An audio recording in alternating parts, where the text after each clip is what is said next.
Hello students. आज हम 11th class का जो सेकंड चैप्टर हमारा चल रहा था उसके अंदर नेक्स्ट टॉपिक हम स्टार्ट करेंगे फंक्शंस।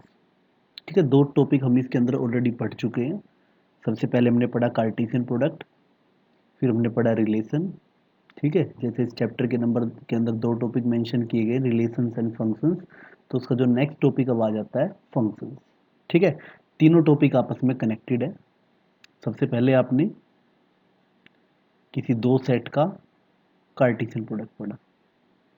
ठीक है, उसके बाद कार्टेशियन प्रोडक्ट से आपका रिलेशन निकल के आया। ठीक है, रिलेशन सबसेट होता है कार्टेशियन प्रोडक्ट का। अब फंक्शन के अंदर कुछ फंक्शन ही जो होते हैं, सॉरी कुछ रिलेशन जो होते हैं वही क्या होते हैं, फंक्शन। हम कह सकते हैं function is also a relation. ठीक है, कुछ रिलेशंस में से जैसे होता है ना, सारे क्वाड्रिलेटरल है, क्वाड्रिलेटर में से कुछ क्वाड्रिलेटरल रेक्टेंगल होते हैं जिसके अंदर कुछ खास प्रॉपर्टी होती है। ऐसा ही कुछ हम सोच सकते हैं। ठीक है, फंक्शन असल में क्या है, कुछ रिलेशन, अभी उसको मेंशन करेंगे। कुछ रिलेशन क्या होते हैं, फंक्शन होते हैं। ठीक है, तो वो चीज़ हम पढ़ेंगे इसके अंदर। कुछ रिलेशन ऐसे होते हैं जिनके अंदर कुछ खास प्रॉपर्टी होती है, वो क्या होते हैं, फंक्शन होते हैं। तो हमें पढ़ समझना है कि कौन से रिलेशन फंक्शन होंगे। ठीक है, तो देखते हैं इसके अंदर। हम एक रिलेशन का एग्जांपल लेके चलते हैं। एग्जांपल के हेल्प से टॉपिक ज़्यादा अच्छा समझ में आएगा। हम एक रिलेशन लेके चलते हैं आर। चलो पहले रोस्टर फॉर्म में ले लेते हैं उसको। इसके अंदर आप देख रहे हो R1 लेके चलते हैं, कुछ एग्जांपल लेके चलते हैं। 1,2, 1,3, 2,1, 3,2, 3,4, 4,4। इस तरीके से एक रिलेशन है जिसके ये एलिमेंट है। ठीक है, एक और रिलेशन हम लेके चलते हैं। 1,2,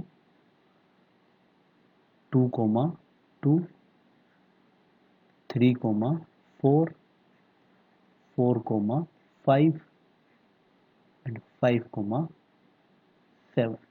ठीक है, इस तरीके से मान लेते हैं एक रिलेशन है। ऐसे एक रिलेशन और ले लेते हैं। 3,0, 3,2,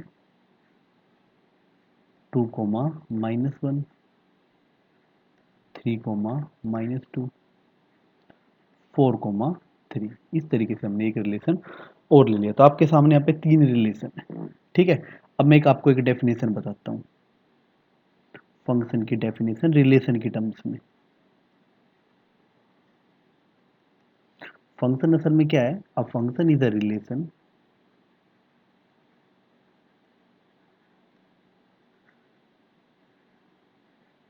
अभी मैंने बताया फंक्शन एक रिलेशन ही होता है एक तरह से। ठीक है, इन विच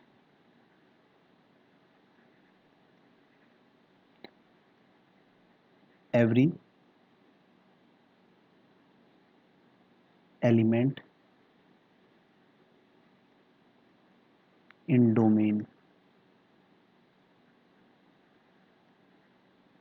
ठीक है, has only one image. Domain के अंदर जितने भी एलिमेंट होंगे उसकी सिर्फ एकमात्र सिर्फ एक ही इमेज होगी, दो इमेज नहीं होनी चाहिए। ठीक है, अब इस बात को मैं जरा एक्सप्लेन करता हूं। आप यहाँ पे in above examples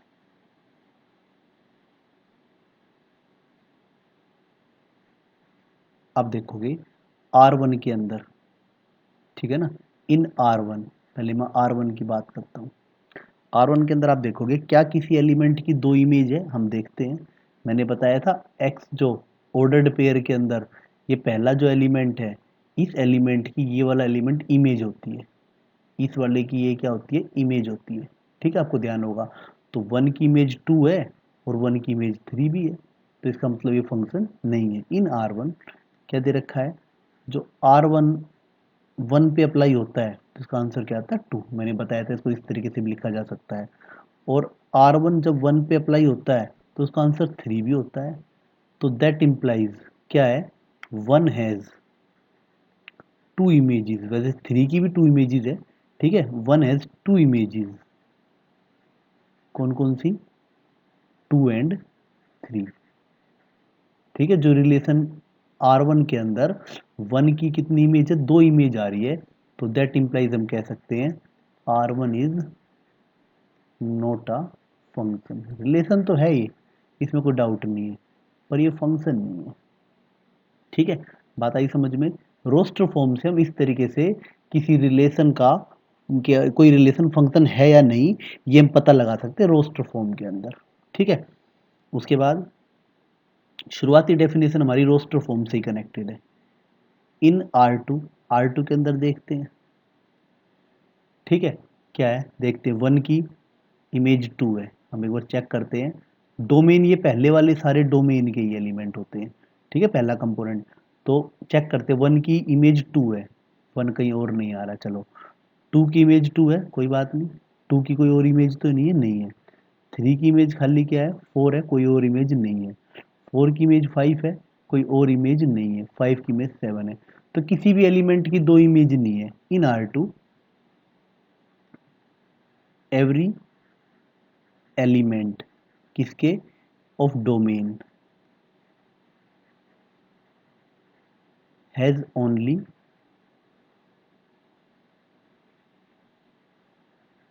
one image, ठीक है। सिर्फ उनकी क्या है, एक ही इमेज है।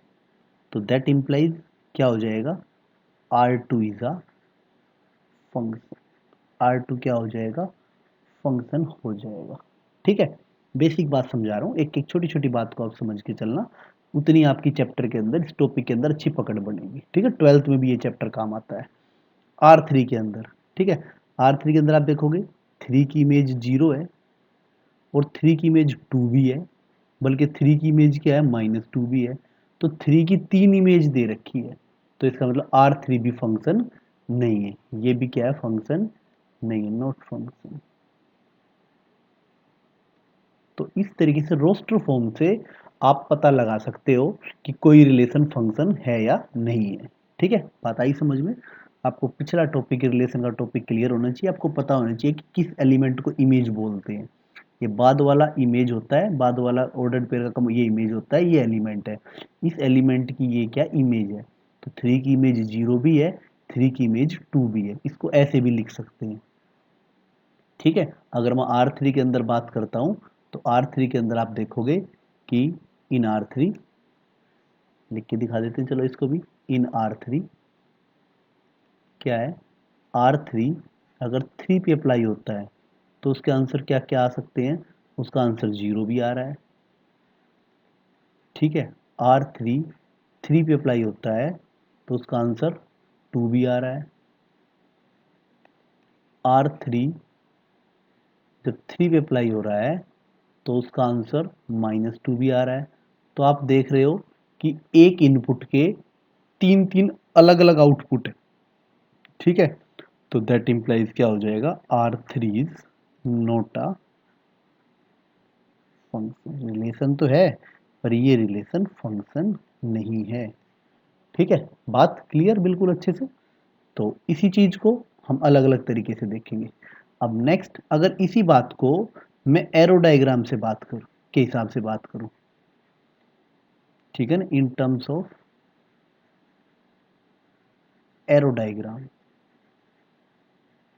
इसी बात को एरो डायग्राम की टर्म्स में अगर एक्सप्लेन किया जाए तो कैसे पता चले, मतलब एरो डायग्राम से आप कैसे पता लगाओगे कि फंक्शन है या नहीं है। तो मैं वही इनके तीनों रिलेशंस के एरो डायग्राम बना लेता हूँ, R1 का भी, R2 का भी, और R3 का भी।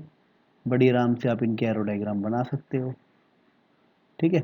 बात में बिल्कुल धीरे धीरे एक्सप्लेन कर रहा हूँ क्योंकि चीज़ें नई है, डाउट रह जाती है, ठीक है, डाउट नहीं रहनी चाहिए। तो इस बात को बिल्कुल आराम से समझना है, इस चीज़ को, नया टॉपिक है तुम लोगों के लिए। R3 के अंदर डोमेन में कौन कौन से एलिमेंट वो लिख लेते हैं, 1 है, वन दो बार आ रहा कोई बात नहीं, टू है, थ्री है और फोर है, तो लिख लेते हैं क्या आएगा यहाँ पे, वन टू थ्री फोर। ठीक है, कोडोमेन में कौन कौन से एलिमेंट है, टू थ्री वन भी है, मतलब वन टू थ्री फोर, यहाँ भी वही एलिमेंट है, one two three four. Check करते हैं कौन सा किससे कनेक्टेड है, वन टू से भी कनेक्टेड है और थ्री से भी कनेक्टेड है। वन जो है वो टू से कनेक्टेड है और वन जो है वो थ्री से भी कनेक्टेड है। ठीक है, वैसे तो इस टाइप की सिचुएशन कहीं भी आप देख लो वो फंक्शन नहीं हो सकता। एक एलिमेंट दो चीज़ों से कनेक्ट नहीं होना चाहिए, दो एक से कनेक्ट हो सकते हैं पर एक दो से कनेक्ट नहीं होना चाहिए। ठीक है, फिर भी पूरा वेन डायग्राम, पूरा एरो डायग्राम बनाते हैं। फिर टू, टू किससे कनेक्टेड है, वन से कनेक्टेड है, two is connected to one, two one से कनेक्टेड है। आगे बढ़ते हैं, जो थ्री है वो टू और फोर दोनों से कनेक्टेड है, थ्री जो है वो टू से भी कनेक्टेड है और थ्री जो है वो फोर से भी कनेक्टेड है।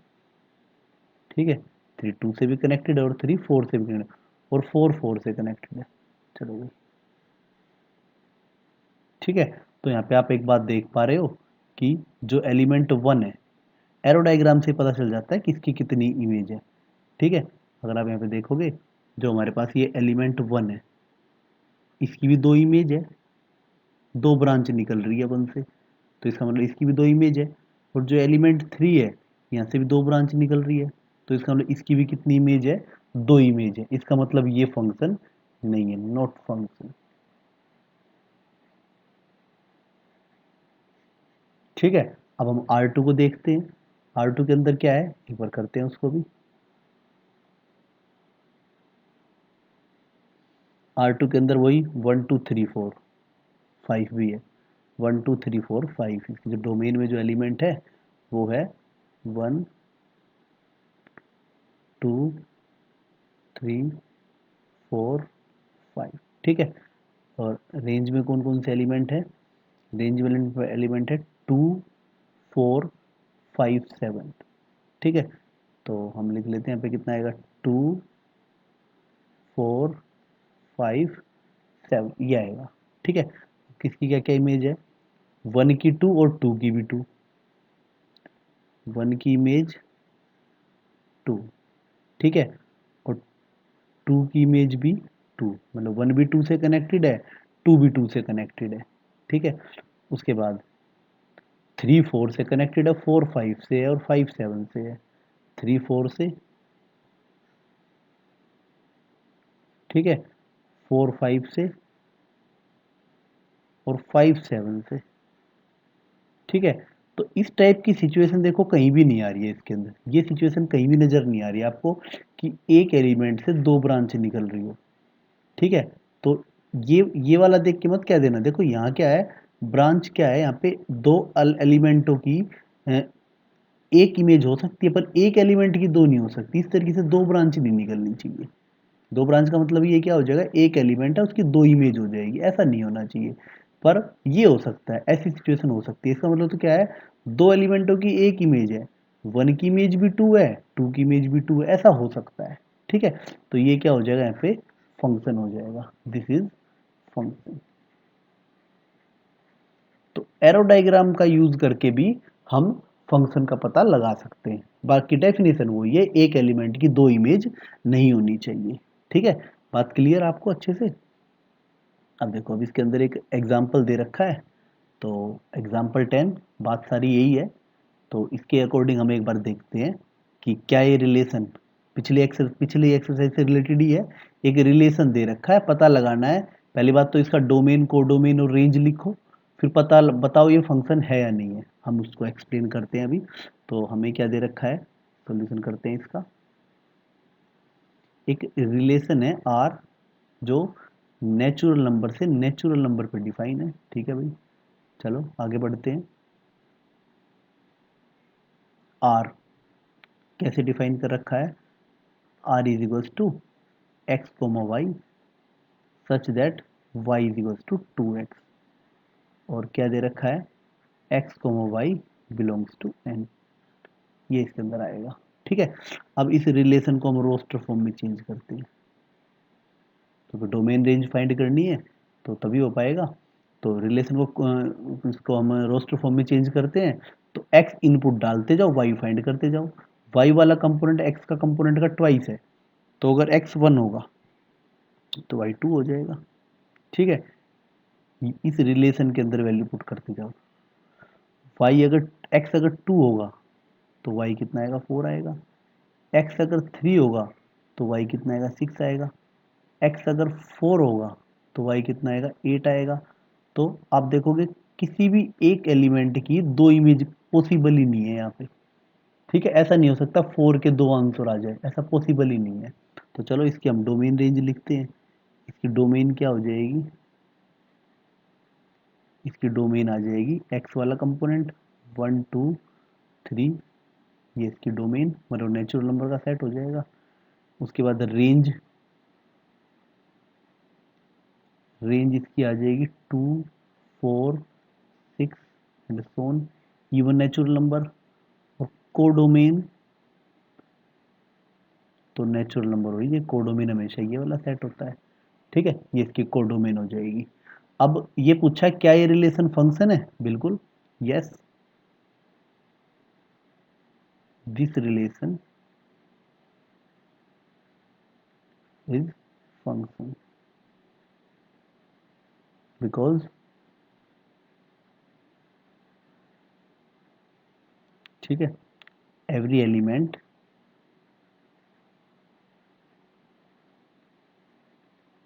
in domain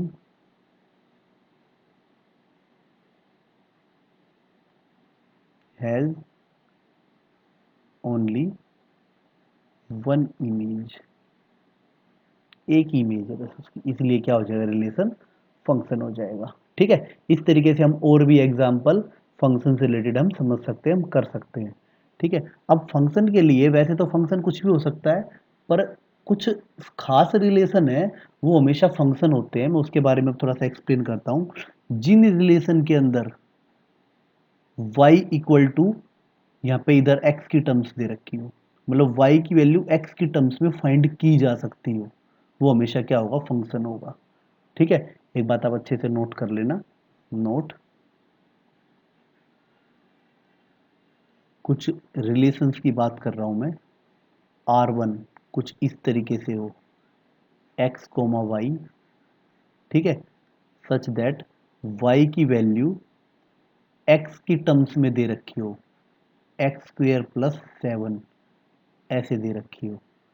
या R2 एक एग्जांपल है, x कोमा वाई, y की वैल्यू दे रखी हो यहाँ पे साइन x, ठीक है। R3 दे रखा हो x कोमा वाई, मतलब जिसमें y की वैल्यू निकाली जा सकती हो, y equal to 3x minus 4, ठीक है। R4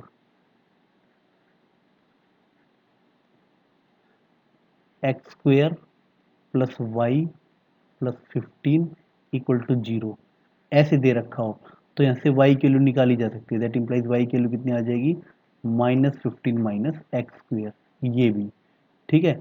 या फिर कोई और भी एग्जाम्पल आप ले सकते हो। ये क्या होंगे, इस टाइप के जो रिलेशन होते हैं, ठीक है, इस टाइप के जो आपके रिलेशन होंगे वो हमेशा क्या होंगे, दीज टाइप ऑफ रिलेशंस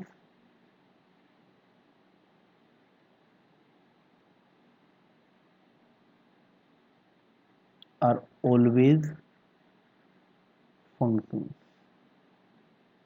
ठीक है। ऐसे रिलेशन जिसके अंदर, वैसे होने में तो ये नहीं कि सिर्फ ये ही होंगे, और भी हो सकते हैं, पर ये ज्यादा इंपॉर्टेंट है। ठीक है, अब इनको लिखा भी कैसे जा सकता है, दीज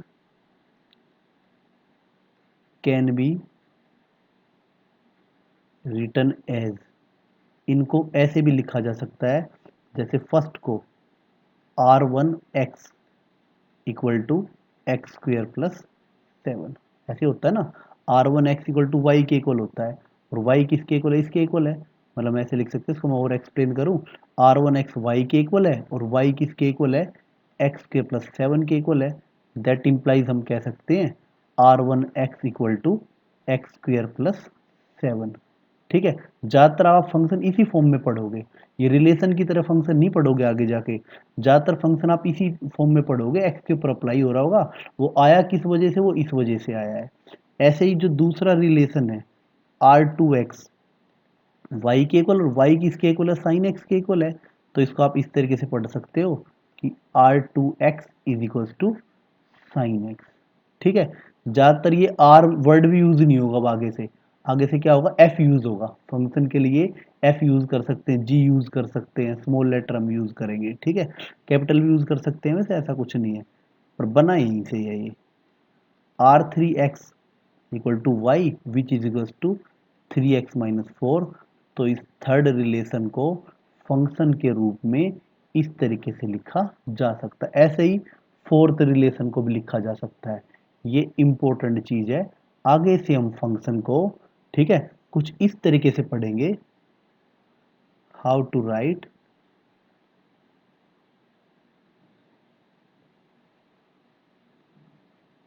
फंक्शन। ठीक है, बात वही है, हाउ टू राइट फंक्शन। ज्यादातर फंक्शन आपको इस तरीके से लिखा मिलेगा, f x equal to sine x, g x equal to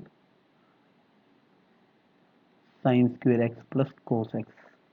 ठीक है, h x equal to x square minus 5x plus 9। इस टाइप के फंक्शन पढ़ोगे। इनको अगर आपको रिलेशन की फॉर्म में चेंज करना हो, एज रिलेशन, अगर आपको इनको रिलेशन की फॉर्म में चेंज करना हो तो इनको आप इस तरीके से लिख सकते हो, f equal to x comma y.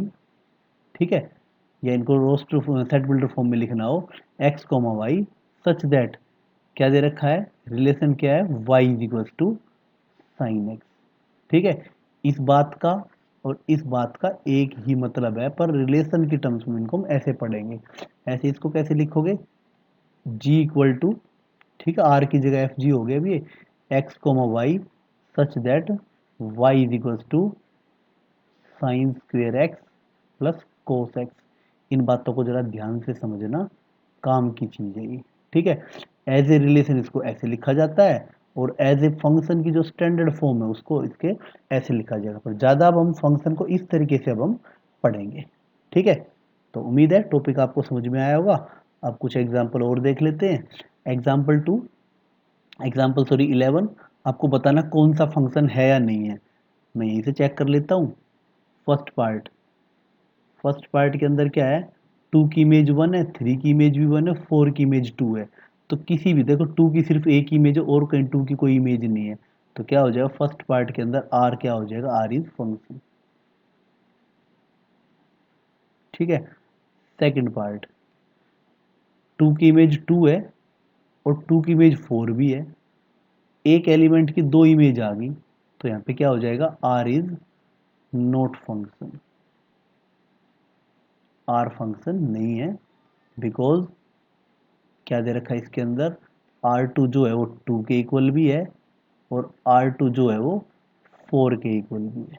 ठीक है, इस वजह से नहीं है। थर्ड पार्ट, 1 की इमेज 2 है, 2 की 3 है, 3 की 4 है, 4 की 5 है, 5 की 6 है, किसी की भी नहीं है, तो R भी क्या हो जाएगा, R is also, third part के अंदर भी जो R जो है वो भी क्या होगा, फंक्शन होगा। ठीक है, 1 मार्कर क्वेश्चन ऐसे ही उस पर बन जाते हैं। ठीक है, अब मैंने बताया था कि फंक्शन को ज़्यादातर हम किस तरीके से लिखते हैं, f x equal to form में, इस तरीके से लिख देते हैं। ये है फंक्शन लिखने का असली तरीका। ठीक है, इस तरीके से। अब हमारे जो 11th क्लास के सिलेबस में है, फंक्शन कुछ हमारे कुछ स्टैंडर्ड फंक्शंस हैं जिनका हमें ग्राफ समझना है। उससे पहले मैं आपको थोड़ी सी एक बात और क्लियर कर देता हूँ। कोई भी फंक्शन होगा, कोई भी फंक्शन, ठीक है, उसकी क्या होती है, फंक्शन ज़्यादातर, एक बात ध्यान रखना, फंक्शन को हम, वैसे इस टॉपिक को मैं आगे एक्सप्लेन करूंगा, फंक्शन कैसे होते हैं, एक तरह से रियल फंक्शंस होते हैं, रियल वैल्यूड होते हैं। ठीक है, मतलब बाय डिफॉल्ट जो फंक्शन जो होता है असल में रियल नंबर से रियल नंबर पे जाते हैं वो। ठीक है, अब रियल नंबर से रियल नंबर पे जाते हैं, पर ऐसा नहीं है कि इसकी जो डोमेन है वो रियल नंबर हो जाएगी, वो तो आपको पता ही है कैसे है कि अब कुछ बातें में ध्यान रखनी होती है कि फंक्शन के अंदर एक्स यहाँ पे मेन वेरिएबल हम लेके चलते हैं इन एफ एक्स, मान लेते हैं मतलब कोई फंक्शन है एफ एक्स, ठीक है। जो वैल्यू ऑफ एक्स, आगे इस टॉपिक को हम डिटेल में पढ़ेंगे, value of x for which F x is real and finite, इसको मैं आगे एक्सप्लेन करूंगा वैसे, ठीक है ना। वैल्यूज ऑफ, वैल्यू भी नहीं बल्कि values of x for which क्या होता है, या set of, set of values of x for which F x is real and finite is domain of x, is domain of F x, ठीक है। वो एफ एक्स की क्या होती है, डोमेन होती है, ठीक है। कुछ कुछ उसी रेंज वाली उसी कॉन्सेप्ट से क्लियर होता है। तो यहाँ पे हमें क्या देखना होता है कि एफ एक्स की वैल्यू फाइनाइट आनी चाहिए, ठीक है। और set of values of F x, ठीक है ना, is set of values of F x for domain, domain को पुट करने से एफ एक्स की जो वैल्यू आती है, ठीक है, इज रेंज, वो फंक्शन की क्या होती है, रेंज होती है। तो किसी भी फंक्शन के लिए ये डोमेन और रेंज बड़े इंपॉर्टेंट चीज होती है, इसको हम आगे डिटेल में पढ़ेंगे कैसे फाइंड करना है, पर अभी ग्राफ का यूज करके हम देखेंगे, ठीक है। तो थोड़ा सा हम मोटे तौर पे एक बात हम कह सकते हैं, अब किसी फंक्शन का अगर हम ग्राफ ड्रॉ करें, ग्राफ ड्रॉ करने का मतलब तो वही होता है एक्स और वाई की वैल्यू प्लॉट कर दो, plot value of x and y, ठीक है। और वाई असल में क्या है, एफ एक्स की एक वैल्यू है, ठीक है। उससे क्या बन जाएगा, वी गेट ग्राफ, उससे हमें किसी फंक्शन का ग्राफ मिल जाएगा, ठीक है। एक थोड़ा सा ये बात ध्यान कर लेना, डोमेन जो होता है, डोमेन जो है वो एक्स से रिलेटेड है, और जो रेंज है वो वाई से रिलेटेड है, ठीक है। कुछ बेसिक सी बातें हैं, ये हमारे माइंड में रहनी चाहिए फंक्शन पढ़ते टाइम, कि डोमेन मतलब एक्स की वैल्यू, रेंज मतलब वाई की वैल्यू, ठीक है, वाई मतलब एफ एक्स की वैल्यू। थोड़ा सा माइंड सेट रहेगा तो आगे के जो कुछ टॉपिक है उसको हम आराम से समझेंगे, ठीक है। अब कुछ स्टैंडर्ड ग्राफ है, वैसे तो फंक्शंस की जो ग्राफ है इसके लिए डिटेल्ड वीडियो आपको आईआईटी के सेक्शन, जो हमारा इसी चैनल पे आईआईटी सेक्शन है उस पे मिल जाएगी आपको, ठीक है। पर फिलहाल क्या है, कुछ हमारे कुछ स्टैंडर्ड ग्राफ्स हैं जिसकी हमें थोड़ी जानकारी होनी चाहिए। जो हमारा सीबीएसई का सिलेबस है, एनसीईआरटी का सिलेबस है, उसमें थोड़ा बेसिक आइडिया दे रखा है। तो हम बात करते हैं, सबसे पहला हमारा फंक्शन आता है आइडेंटिटी फंक्शन।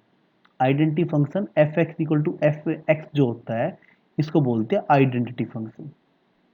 बड़ी सिंपल सी बात है, अगर आपसे कहे एफ वन की वैल्यू फाइंड करो तो क्या आएगी, वन आएगी।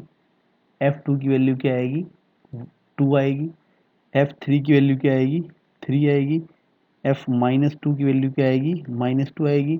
मतलब जो इनपुट होगा आउटपुट भी वही हो जाएगा, जो इनपुट वही आउटपुट, जो इनपुट वही आउटपुट। अब मुझे इसका ग्राफ ड्रॉ करना है, ग्राफ ड्रॉ करते टाइम आप एफ एक्स की जगह वाई रख लेना चाहिए। किसी भी फंक्शन का ग्राफ ड्रॉ करने का तरीका यही होता है कि एफ एक्स ये क्या रख लो, वाई रख लो। अब वाई इक्वल टू एक्स, ये किस चीज का ग्राफ है ये तो आपको पता ही होना चाहिए, ये एक लाइन का ग्राफ है, ये एक तरह से क्या है, एक लाइन का ग्राफ है, ठीक है। लाइन का ग्राफ, लाइन हमने 10th क्लास में स्ट्रेट लाइन की इक्वेशंस पढ़ी है थर्ड चैप्टर में, ये linear equation in two variables बनेगी।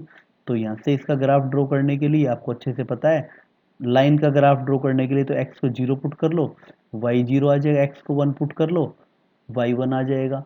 तो जीरो जीरो ये वाला पॉइंट यहाँ पे, ठीक है, वन वन यहाँ कहीं आ जाएगा, और इनको अगर ज्वाइन करोगे तो ये आपकी लाइन आ जाएगी, ठीक है।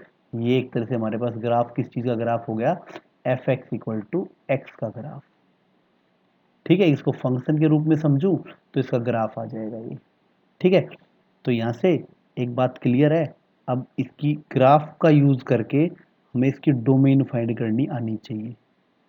डोमेन का मतलब ये है कि इस लाइन के ऊपर आप पॉइंट देखो, इस लाइन के ऊपर पॉइंट देखो, उन पॉइंट की x की वैल्यू कहाँ से कहाँ तक जा रही है वो हमें देखना है। ठीक है, इस लाइन को की वैल्यू देखो कहाँ से कहाँ तक, ये लाइन x एक्सिस को कहाँ से कहाँ तक कवर कर रही है। देखो लाइन x एक्सिस पे इधर की तरफ इन्फिनिटी तक आ जाएगी। ठीक है, अगर मैं यहाँ से देखूँ इसके ऊपर कोई भी बहुत दूर जाके एक पॉइंट होगा, उस पॉइंट का जो x कोऑर्डिनेट होगा वो यहाँ होगा, इन्फिनिटी पे हो जाएगा। ऐसे ही यहाँ पे जाएगा, यहाँ पे जाएगा, यहाँ पे जाएगा, ऐसे जाएगा। यहाँ क्या होगा, मान लेते हैं उस लाइन के ऊपर x का वैल्यू 4 हो जाएगी, मतलब इन्फिनिटी से चलती हुई आई 0 तक। और ऐसे ये लाइन क्या आएगी और आगे तक जा सकती है। बहुत दूर जाके इस लाइन के ऊपर जो पॉइंट होगा उस पे अगर मैं इसका x कोऑर्डिनेट देखूंगा वो भी क्या होगा, इन्फिनिटी होगा। तो कुल मिला के x की वैल्यू इस लाइन के ऊपर, x की वैल्यू जो है वो माइनस इन्फिनिटी से इन्फिनिटी तक वेरी कर रही है। तो इसका मतलब इसकी जो डोमेन है वो क्या हो जाएगी, आर हो जाएगी, रियल नंबर हो जाएगी। मतलब कि बिल्कुल एंड पॉइंट पे जाके, वैसे तो और भी दूर आ सकता था, उस पॉइंट पर और इधर की तरफ इस पॉइंट पर एंड पॉइंट पे जो वैल्यू है वो माइनस इन्फिनिटी है, इधर वाले एंड पॉइंट पे इधर क्या होगी इसकी प्लस इन्फिनिटी है। तो इसकी डोमेन क्या हो जाएगी, यहाँ से रियल नंबर हो जाएगी। ऐसे जब हमें रेंज फाइंड करनी हो, जब हमें रेंज फाइंड करनी हो तो रेंज के लिए फिर आप ऐसे ही इसी ग्राफ की y की वैल्यू देखोगे। इस कॉर्नर पे जब मैं इसको यहाँ पे y पे प्लॉट करूंगा, अगेन यहाँ पे क्या आएगा, इन्फिनिटी आएगा लास्ट में जाके। और इसी तरीके से यहाँ इधर जब इसको y एक्सिस पे इसका पॉइंट को प्लॉट किया जाएगा, इधर प्लस इन्फिनिटी आएगा, इधर सॉरी क्या था, माइनस इन्फिनिटी आएगा। और बीच में ऐसे फाइनाइट पॉइंट्स भी आएंगे ऐसे। ठीक है, अब मुझे हर पॉइंट को वाई एक्सिस पे टच करना है। तो यहाँ से आप देखोगे इसकी जो रेंज है वो भी माइनस इन्फिनिटी टू इन्फिनिटी आ रही है, तो वो भी क्या होगी, आर। तो यहाँ से आपने क्या पता लगाया कि जो आइडेंटिटी फंक्शन उसका ग्राफ ऐसे होता है। ठीक है, स्टैंडर्ड ग्राफ हमें डायरेक्ट पता होना चाहिए, और उसकी डोमेन रियल नंबर है और उसकी रेंज भी क्या है, उसकी रियल नंबर है। ठीक है, तो उसके बाद हम नेक्स्ट फंक्शन पढ़ते हैं। नेक्स्ट फंक्शन हमारे पास आता है कांस्टेंट फंक्शन। कांस्टेंट फंक्शन जैसे फॉर एग्जांपल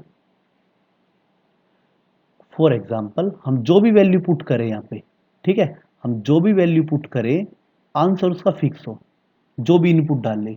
जैसे अगर कोई आपसे कह दे कि अगर एफ एक्स 5 के इक्वल है, कॉन्स्टेंट फंक्शन का एग्जाम्पल है, इसका मतलब ये है अगर कोई कह दे आपको F2 फाइंड करो, उसकी वैल्यू क्या आएगी, 5 आएगी। आपसे कह दे F-3 फाइंड करो, उसकी वैल्यू भी क्या आएगी, 5 आएगी।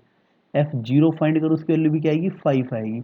जो मर्जी वैल्यू पुट करो आउटपुट तो 5 ही आएगा। अब मुझे इसका ग्राफ ड्रॉ करना है। ठीक है, ग्राफ ड्रॉ करते टाइम मैंने बताया है बस एफ एक्स की जगह वाई रख लो, पुट एफ एक्स जो है फंक्शन जो है वाई रख लो। अब देखोगे ये क्या है, ये भी एक स्ट्रेट लाइन है, ये भी एक लाइन है पैरेलल टू एक्स एक्सिस। इस टाइप की जो लाइन होती है वो एक्स एक्सिस के पैरेलल होती है। ठीक है, तो y की वैल्यू जहाँ पे 5 बन रही हो, ठीक है, ये तो इन्होंने c वैसे ले लिया। y की वैल्यू जैसे मान लेते हैं यहाँ पे y की वैल्यू क्या है, 5 है। यहाँ से मैं x एक्सिस के पैरेलल एक लाइन ड्रॉ कर दूंगा। ठीक है, तो ये जो लाइन आएगी हमारी, ये ग्राफ हो जाएगा एफ एक्स इक्वल टू 5 का। मतलब कि इस टाइप के जो ग्राफ होंगे सारे के सारे graph parallel to x axis ही आएंगे। ठीक है, पैरेलल टू एक्स एक्सिस आएंगे, कहीं भी हो सकता है, नेगेटिव होता तो नीचे की तरफ हो जाता है, एक लाइन की तरह ही ड्रॉ करना है। पहले दोनों ग्राफ बिल्कुल सिंपल है, कांस्टेंट फंक्शन का भी और आइडेंटिटी फंक्शन का भी। अब हम बात करते हैं इसकी डोमेन की, ग्राफ का यूज करके डोमेन कैसे फाइंड करते हैं। ठीक है, तो इस लाइन के एंड पॉइंट्स हम ढूंढेंगे कि कहाँ तक जा सकते हैं। इस लाइन का एंड पॉइंट है वो इधर कहीं भी दूर तक आ सकता है। उसके ऊपर कोई भी एक पॉइंट लेके आप उसको एक्स एक्सिस पे प्लॉट करोगे तो बिल्कुल दूर जाके क्या आएगा, माइनस इन्फिनिटी आएगा। और ऐसे ही इधर के एंड पॉइंट में जब हम यहाँ ग्राफ इसको एक्स एक्सिस पे लेके आएंगे तो क्या आएगा, प्लस इन्फिनिटी आएगा। तो यहाँ से आपको डोमेन का आइडिया तो हो गया इसकी, इसकी जो डोमेन है वो क्या हो जाएगी, रियल नंबर ही हो जाएगी, या हम कह सकते हैं माइनस इन्फिनिटी टू इन्फिनिटी इसकी डोमेन हो जाएगी। डोमेन मतलब एक्स एक्सिस पे, ग्राफ का यूज करके कैसे फाइंड करते हैं। बात करते हैं इसकी रेंज की। रेंज में फिर इसका जो एंड पॉइंट है, ये एंड पॉइंट है, इस एंड पॉइंट को वाई एक्सिस पे लेके जाओ। तो इस एक्सिस को वाई एक्सिस पे लेके जाऊंगा तो यहाँ पे हमारा क्या है, वो सी पॉइंट ही होगा। सी है, मान लेते हैं 0, सी पॉइंट है। ठीक है, 0, सी पॉइंट पे होगा। ऐसे इस वाले एंड पॉइंट से इसको वाई एक्सिस पे लेके आऊंगा तो ये भी सी तक ही आएगा। कोई बीच का कोई पॉइंट, ये वाला पॉइंट अगर मैं लेके आऊँ, ये भी सी पे आएगा। यहाँ कोई पॉइंट है वो भी सी पे ही आएगा। मतलब जितने भी पॉइंट है उनको अगर मैं वाई एक्सिस पे लेके आऊँ तो सी पे ही आएगा। तो इसका मतलब क्या होगा, इसकी जो रेंज है वो एक सिंगल एलिमेंट होगी सी। तो वो आपको यहाँ से भी पता चल रहा था कि रेंज का मतलब होता है एफ एक्स की वैल्यू। एक्स को जो मर्जी पुट करूं यहाँ पे मैं, एफ एक्स की वैल्यू तो हमेशा क्या आनी है, सी ही आनी है। तो इसकी रेंज क्या हो जाएगी, सिंगल एलिमेंट इन सी। और ये रेंज और डोमेन असल में सेट होते हैं। तो सेट, सिंगल सेट ऑफ सी, ठीक है ना, सिंगलटन सेट जिसके अंदर क्या है, एलिमेंट सी होगा, ये इसकी रेंज हो जाएगी। ठीक है, तो ग्राफ, डोमेन, रेंज, ये तीन आपको पता होना चाहिए जो जो फंक्शन डिस्कस करा रहा हूं यहाँ पे। नेक्स्ट, नेक्स्ट एक इंपॉर्टेंट फंक्शन है पोलिनोमियल फंक्शन। ठीक है, हमने 10th क्लास और 9th क्लास में पोलिनोमियल्स पढ़े हैं। उसके अंदर आते हैं इसके जो एग्जाम्पल मान लेते हैं। इस तरीके के इसके एग्जाम्पल होंगे, f x equal to a x square plus b x plus c. ये एक तरह से क्या है, क्वाड्रेटिक, क्वाड्रेटिक पोलिनोमियल फंक्शन है ये।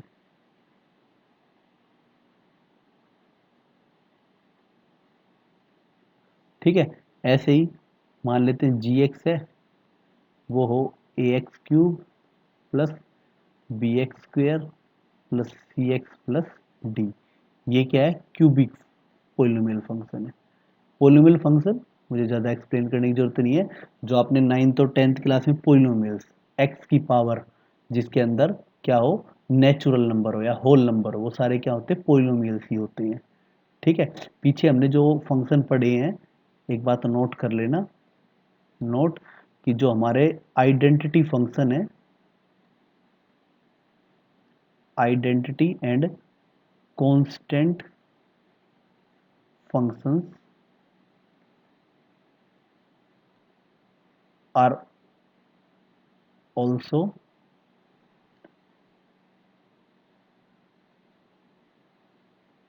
Polynomial functions. ये पोलिनोमियल फंक्शंस भी होते हैं। ठीक है, पोलिनोमियल फंक्शंस, स्पेलिंग देख लेना। ठीक है, तो पिछले भी, ये भी एक तरह से पोलिनोमियल फंक्शन के एग्जांपल है ये। तो पोलिनोमियल के अंदर जितने पोलिनोमियल्स होते हैं उनको फंक्शन के रूप में लिख दिया जाए तो सारे के सारे क्या होते हैं, पोलिनोमियल फंक्शन ही होते हैं। इनके जो ग्राफ्स हैं अलग अलग, जैसे लीनियर अगर पोलिनोमियल है तो उसका ग्राफ तो क्या आएगा, एक स्ट्रेट लाइन आएगी। ठीक है, तो अगर हमारे पास बात करूं मैं यहाँ पे लीनियर पोलिनोमियल,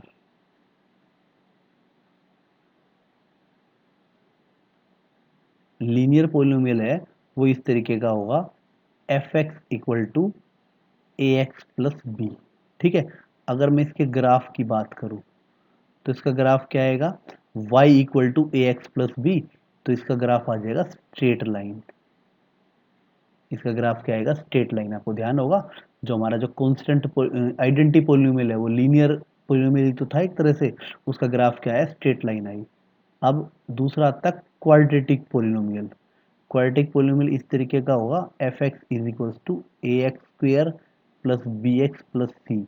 इसका जो ग्राफ आएगा, इसका ग्राफ आएगा वो एक पैराबोला आएगा। ठीक है, इसका ग्राफ क्या आएगा, पैराबोला इस तरीके का आएगा, ऐसे आएगा या फिर इस तरीके से कैसे भी आ सकता है, या फिर और भी कहीं पे भी। ठीक है ना, ये उसकी शेप होगी। ठीक है, उसके अंदर एक बैंड होगा, ऐसे कोई ग्राफ होगा, कर्व होगा, उसके अंदर एक जगह क्या होगा, बैंड होगा। ऐसे ही अगला आता है क्यूबिक पोलिनोमियल। कुछ स्टैंडर्ड बात बता रहा हूँ ये। ठीक है, cubic polynomial, a x cube plus b x square plus c x plus d. इस क्यूबिक पोलिनोमियल की जो स्टैंडर्ड फिगर है वो इस तरीके से कुछ बनेगी, ऐसे। ठीक है, अब इसकी ग्राफ की जो शेप है वो थोड़ी बहुत कुछ और हो सकती है। उसके अंदर इस तरीके से दो बार बैंड मिलेगा। 2 से ज़्यादा बार नहीं मिलेगा। ठीक है, थोड़ी बहुत शेप जो है वो अलग अलग वे में चेंज हो सकती है। वैसे एक मोटे तौर पे मैंने एक आइडिया बताया है। ठीक है, तो थोड़ा सा हमने इसका आइडिया लग गया कैसे कैसे इसके ग्राफ बनते हैं। पर हमें जो फिलहाल के रूप में जो पढ़ने हैं वो हमें कुछ स्टैंडर्ड ग्राफ हमें पढ़ने हैं। तो मैं अभी क्लियर करता हूँ आपको। हमें कुछ ग्राफ डिस्कस करनी है। इंपॉर्टेंट ग्राफ है f x is equal to x की पावर एन। इनके हमें ग्राफ पढ़नी है। ये एक तरह से इसके अंदर बाकी टर्म नहीं होगी, सिर्फ एक एक्स की पावर एन होगी। इसके हमें ग्राफ डिस्कस करनी है। ठीक है, इसके अंदर ग्राफ के अंदर फर्स्ट पार्ट इसके अंदर आ जाता है if if n is even. अगर एन इवन होगा तो दैट इज, अगर एफ एक्स जो है वो एक्स स्क्वेयर हो, या फिर एक्स की पावर 4 हो, या फिर एक्स की पावर 6 हो, ठीक है ना, इस तरीके से हो, इनमें से कोई भी हो, तो इसका ग्राफ कैसे बनेगा। इस टाइप का जो फंक्शन है ये पोलिनोमियल फंक्शन तो है ही। इसका ग्राफ आप ध्यान करना, इसका ग्राफ इस तरीके से बनेगा। पैराबोला एक्स स्क्वेयर का ग्राफ भी पैराबोला ही है, एक्स की पावर 4 का, एक्स की पावर 6 का, इस तरीके से बनेगा ये। ठीक है, ओरिजिन से पास करेगा, ऐसे ऊपर की तरफ क्या होगा, ये ओपन होगा ऐसे। ये इसका ग्राफ बनेगा इस तरीके से, याद रखना। कोई भी ग्राफ इसकी अगर आपको रफ फिगर कह दे, आपको कि आपको किसी की भी कह दे, फॉर एग्जांपल आपसे कह दे एफ एक्स इक्वल टू, और यहाँ पे बल्कि आप किसी कांस्टेंट से मल्टीप्लाई भी कर लो, लैम्डा हो तो भी मान लेते हैं।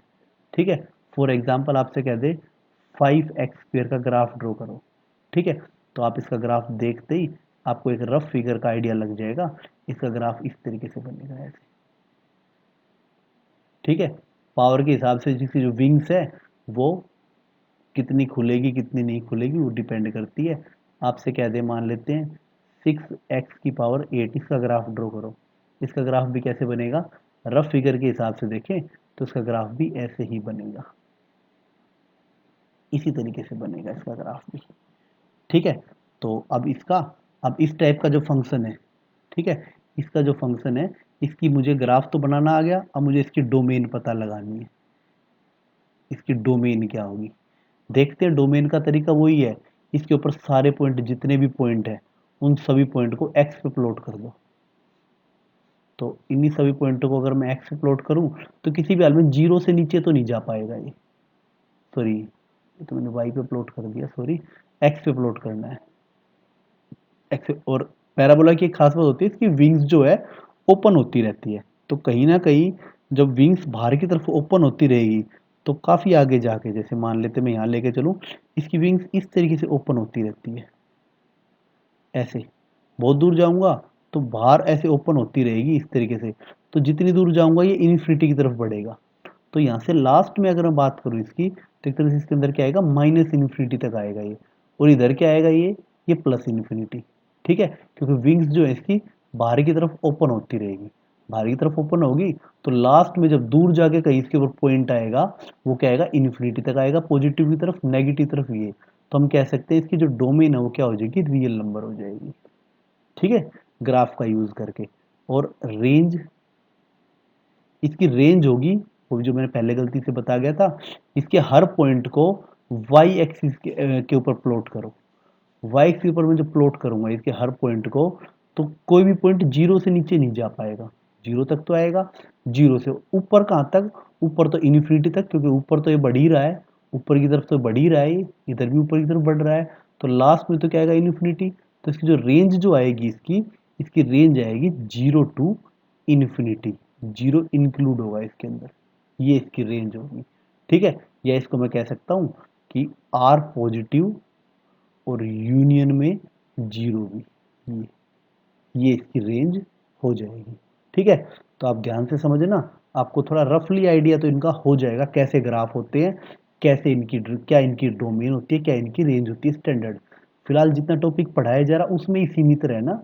ज़्यादा के लिए आपको आईआईटी सेक्शन के अंदर इसकी जो बाकी और जो ग्राफ है इसकी और नॉलेज मिल जाएगी। ठीक है, हमारे लिए ये बिल्कुल एक नया टॉपिक है, इसलिए फिलहाल हम ज़्यादा एक्सप्लोर नहीं करेंगे, कहीं कंफ्यूजन क्रिएट ना हो जाए। पहले इसको अच्छे से समझेंगे हम। ठीक है, तो नेक्स्ट इसके अंदर, अब इसी के अंदर अगर मैं ग्राफ लेके चलूं, इसके अंदर अगर नेगेटिव आ जाए, जैसे एफ एक्स इक्वल टू मान लेते हैं माइनस लैम्डा, लैम्डा कोई पॉजिटिव नंबर है, और x raise to power n.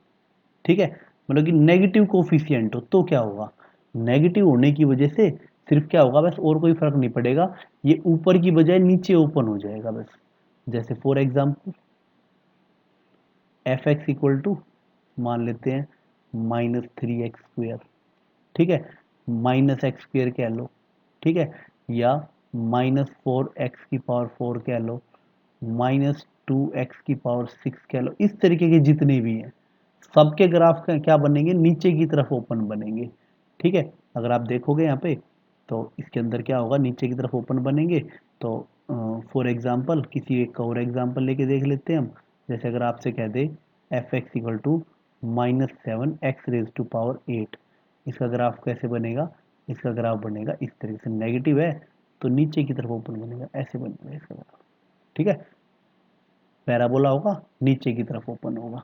ठीक है, तो ऐसे सबका ग्राफ भी रफ फिगर इसकी इसी तरीके से बनेगी आपकी जैसे बनी हुई है। अब इसकी डोमेन, डोमेन एक्स की वैल्यू कहाँ से कहाँ तक, वही जो विंग है नीचे की तरफ इस तरीके से। ठीक है ना, विंग तो रहेगी बाहर की तरफ ओपन होती रहेगी, बाहर की तरफ ओपन रहेगी, तो इसके बिल्कुल एंड पॉइंट में जब मैं कोई पॉइंट लूंगा तो नीचे लेके आऊंगा उसको, वो क्या आएगा, क्योंकि बहुत दूर जाके ये विंग इसकी यहाँ तक पहुंच जाएगी, यहाँ जब लेके आऊंगा उसको क्या आएगा, माइनस इन्फिनिटी। तो डोमेन तो इसकी भी क्या होगी, minus infinity to infinity, that means real number.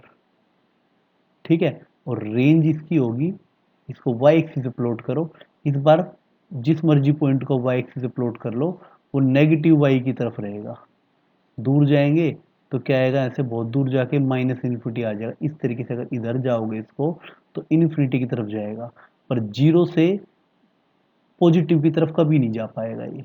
ठीक है, तो इसके अंदर क्या आएगा, इसकी जो रेंज हो जाएगी वो हो जाएगी minus infinity to zero, open zero हो सकता है क्लोज्ड। ठीक है, या फिर हम इसको कह सकते हैं नेगेटिव नंबर्स यूनियन में जीरो भी इंक्लूड है। ठीक है, इस तरीके से ये इसकी रेंज हो जाएगी। ठीक है, इन सब चीज़ों को पढ़ने के लिए आपको ये सेट्स, इंटरवल्स, ये सारा टिप्स पे होना चाहिए। ठीक है, नई चीज़ है 10th क्लास के हिसाब से। ठीक है, इसको हम देखेंगे। इसके बाद नेक्स्ट सेम इसी तरीके से, अब अभी मैंने इसके अंदर दो केस पढ़ाए थे, मैंने एक केस पढ़ाया था एफ एक्स इक्वल टू, मान लेते ये वाला है जब एन इवन हो, तो हमने केस पढ़ा है पहला, ये वाले फंक्शन हम पढ़ रहे थे एक्स की पावर एन वाले। अब ओड हो तो क्या होगा, ठीक है, ओड हो तो क्या होगा, वही f x equal to lambda x की पावर एन, और सेकंड टाइप हम इसकी पढ़ रहे हैं इफ एक्स इज ओड, अगर एक्स कोई ओड नंबर है तो, जैसे फॉर एग्जांपल, और लैम्डा पॉजिटिव ही है, for example f x is equals to x की पावर 3 का ग्राफ। ठीक है, थोड़ा हम ग्रेटर देन 1 के लिए बात कर लेते हैं, साथ में ओड भी है और एन इज ग्रेटर देन 1। ठीक है, 1 से बड़े की बात कर रहे हैं, 1 में तो स्ट्रेट लाइन ही हो जाएगी। ठीक है, तो उसके लिए हम नहीं लेके चल रहे हैं। तो इसके लिए एक्स रेज टू पावर 3 मान लेते हैं, कुछ कांस्टेंट भी चाहे साथ में मल्टीप्लाई आ जाए, 3 into x raise to power 5 पर पॉजिटिव होगा, साथ में जो भी मल्टीप्लाई होगा। मान लेते हैं 2 इंटू एक्स की पावर 7, ठीक है, मान लेते हैं 10 इंटू एक्स की पावर 9, कोई भी इस तरीके से ना भी हो। तो इस टाइप के जो फंक्शंस होते हैं, इनका ग्राफ जो है, इनका ग्राफ इस तरीके से होगा। ठीक है, ये इधर जाएगा, असल में इसमें हुआ क्या है, आप इसको ड्रॉ करते टाइम आप ध्यान रखना, इस तरीके से पैराबोला कंसीडर करो, असल में एक पैराबोला बनाओ पहले तो इसको, ये एक पैराबोला जो हमारा एक्स की इवन पावर का ग्राफ था, तो इधर की तरफ जो पैराबोला था ये, इसको मैंने इधर फ्लिप कर दिया, इसको इधर की तरफ ऐसे घुमा दिया, इसको जैसे ये इधर की ऐसे था ये, इसको नीचे की तरफ घुमा दिया। ठीक है, ये ओड पावर का ग्राफ बन जाता है। ठीक है, याद रखना किसका ग्राफ होगा, ये ओड पावर का होगा। याद रखने का तरीका ये है कि जब यहाँ पे पॉजिटिव होगा, लैम्डा पॉजिटिव होगा, तो इसका मतलब एक्स और वाई के दोनों के सेम साइन होंगे, तो ये जो क्वाड्रेंट होता है, ये वाला ग्राफ दो क्वाड्रेंट वेरी करेगा, यहाँ पे तो दोनों पॉजिटिव होते हैं, यहाँ दोनों नेगेटिव होते हैं, याद रखने के लिए। ठीक है, मतलब इस तरीके के अंदर अगर एक्स की वैल्यू में पॉजिटिव पुट करता हूँ, इसके अंदर देखो किसी के अंदर भी आप एक्स की वैल्यू पॉजिटिव पुट कर लो, तो वाई एफ एक्स मतलब वाई, वाई भी पॉजिटिव ही आएगा, इसलिए ग्राफ फर्स्ट क्वाड्रेंट में लाई करता है। ऐसे ही अगर एक्स की वैल्यू नेगेटिव पुट करोगे तो एफ एक्स भी नेगेटिव आएगा, ये इसके अंदर आ जाएगा। ठीक है, आप एक बार ग्राफ को इसको कंसिडर करोगे, इसकी जो डोमेन है, डोमेन जो है वो क्या आएगी इसकी। आप इसके अंदर एक बात और क्लियर कर दो, किसी को भी ड्रॉ कर लेना चाहे, आपको रफ फिगर ड्रॉ करनी है 11x की पावर 5 की, तो आप इसी तरीके से ड्रॉ करोगे इसको, क्योंकि रफ फिगर में हम बहुत ज़्यादा ग्राफ का आइडिया नहीं है कहाँ से जा रहा है, पर हम इसका अगर आपको ड्रॉ करना पड़ जाए तो आपको ये पता होना चाहिए इसका ऐसे ही ग्राफ जाएगा, ऐसे आएगा यहाँ से और ये इधर की तरफ चला जाएगा। रफ फिगर इसी टाइप से बनेगी इसकी। अब इसकी डोमेन, इसके हर पॉइंट को आप देखोगे, ये पैराबोला जैसा ही बिहेवियर है इसका, ये बाहर की तरफ जा रहा है ये, और इधर ये इधर की तरफ जाएगा, बहुत दूर जाएगा इधर की तरफ। तो इधर इसके ऊपर एंड पॉइंट पे कोई पॉइंट रखूंगा तो क्या आएगा, माइनस इन्फिनिटी तक आएगा ये। तो अगेन वही डोमेन हो जाएगी इसकी minus infinity to infinity, that means real number.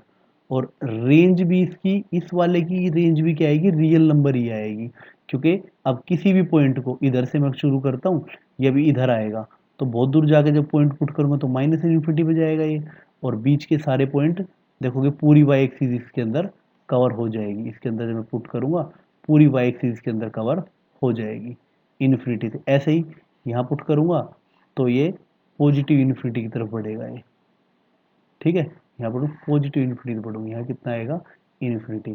तो माइनस इन्फिनिटी से इन्फिनिटी तक पूरी वाई एक्सिस को इसने कवर कर लिया ग्राफ में, तो ये क्या हो जाएगी, इसकी रेंज हो जाएगी। ठीक है, तो रफली आइडिया आपको इन कर्व्स का होना चाहिए। ऐसे ही इसके अंदर, इसी के अंदर एक और एग्जांपल, जैसे एफ एक्स इक्वल टू, वही ओड पावर वाला ही खेल है, x raise to power n है, पर इस बार नेगेटिव होगा यहाँ पे, और एन क्या होगा, ओड, वही ओड वाला ही केस चल रहा है, पर कोफिशिएंट क्या होगा, नेगेटिव होगा। जैसे for example f x equal to मान लेते हैं आपसे कह दे माइनस एक्स क्यूब का ग्राफ बताओ, माइनस एक्स की पावर 5 का बताओ, माइनस 3x की पावर 7 का बताओ, माइनस 4x की पावर 9 का बताओ, इस तरीके से नेगेटिव हो, तो क्या होगा ग्राफ के अंदर, वही क्या होगा, अब नेगेटिव आने की वजह से इसका मतलब यहाँ पे ये हो जाएगा, x and y have opposite signs, इनके साइन जो होंगे अपोजिट हो जाएंगे, याद रखने का तरीका है। तो इसके अंदर क्या होगा, वही ग्राफ, वही पैराबोला वाला ही ग्राफ, पैराबोला का ग्राफ इस तरीके से होता है, इसी से बनते हैं ये वाले ग्राफ भी। इस बार इस वाले को फ्लिप किया जाएगा, इधर वाले को, फर्स्ट क्वाड्रेंट वाले को, क्योंकि इस बार जो ग्राफ है इसका existence second and fourth quadrant में रहने वाला है। क्यों, क्योंकि सेकंड और फोर्थ क्वाड्रेंट में ही, सेकंड क्वाड्रेंट के अंदर नेगेटिव पॉजिटिव होता है, ठीक है, और फोर्थ क्वाड्रेंट के अंदर पॉजिटिव नेगेटिव होता है, अपोजिट साइंस वाले होते हैं। ये दोनों क्वाड्रेंट सेम साइन के होते हैं, इसलिए पिछले वाले का इन दोनों क्वाड्रेंट में एग्जिस्टेंस रहा था। जैसे मर्जी इसको याद रखो, तो ये आपको बात ध्यान रखनी। इस बार क्या होगा, फर्स्ट क्वाड्रेंट फ्लिप हो जाएगा, फर्स्ट क्वाड्रेंट में ग्राफ एग्जिस्ट नहीं कर सकता है, उसमें सेकंड क्वाड्रेंट फ्लिप हुआ था। ठीक है, ये आ जाएगा इसके अंदर। तो इसमें से किसी का भी अगर मैं रफली ग्राफ ड्रॉ करूँ, रफ ग्राफ ड्रॉ करूँ, यही आएगा। सेम उसी तरीके से पिछले वाले की तरीके से ही डोमेन इसकी भी रियल नंबर हो जाएगी और रेंज इसकी भी क्या हो जाएगी, रियल नंबर हो जाएगी। ठीक है, तो आज की क्लास में हम इतना ही पढ़ते हैं। एक बार एक एक टॉपिक को ढंग से ग्राफ, थोड़ा ग्राफ्स का जो है रफ आइडिया आपको होना चाहिए। मेरा मोटिव इस क्लास में इतना ही है, बाकी जो फंक्शंस के जो डिटेल्ड जो ग्राफ्स हैं, ठीक है, वो आपको आईआईटी सेक्शन में वीडियो आपको मिल जाएगी उसकी। पर फिलहाल आपको वीडियो से कोई मतलब नहीं है, आपको फिलहाल आपको बेसिक चीज सीखनी है। फंक्शन का मतलब क्या होता है, कैसे रिलेशन से फंक्शन बना, ठीक है, कैसे हम फंक्शन को जनरली कैसे रीड करेंगे, कैसे पढ़ेंगे, क्या फंक्शन का क्या होता है, ग्राफ होता है। ठीक है, थोड़ा आइडिया लग गया होगा आपको कैसे फंक्शन के ग्राफ ड्रॉ होते हैं, कैसे ग्राफ का यूज करके हम डोमेन रेंज फाइंड करते हैं।